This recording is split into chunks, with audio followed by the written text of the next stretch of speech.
कौन कहिबे सर कवि आ कविता साहित्य और सृजनशीलता एटा प्रत्येक व्यक्ति भितर रहिबा दरकार। साहित्य सृष्टि करवा जेतिकी साहित्य को ग्रहण करवा कविता लेखिबा कविता गाइबा जेतिकी कविता को ग्रहण करवा मो ग्रहणीयता सपक्ष बेसी। तेणु यदि ग्रहणीयता हो पार ताहले जी स्रष्टा ता सृष्टिर सार्थकता लाभ हम।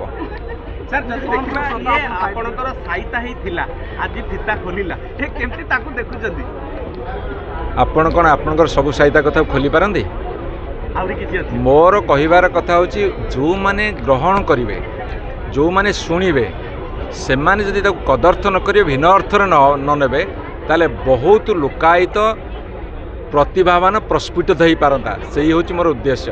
ये बेहाल वर्षा परे कोन आसीबो शीतुआ संध्या बेहाल वर्षा पर शीतुआ संध्या आस कविरा से जो पूर्णता टिके दुई लाइन कहिबे मो हृदय सब बेले शून्यतार भरी जाए कहीं जेते सब पूरी जाए पुणी तार शून्यस्थान पूरण शून्यस्थान आहरी होता है कहीं पूर्णता प्राप्ति होगा को शून्यस्थान आवश्यक।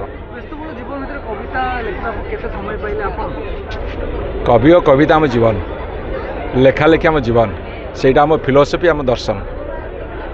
धन्यवाद सर।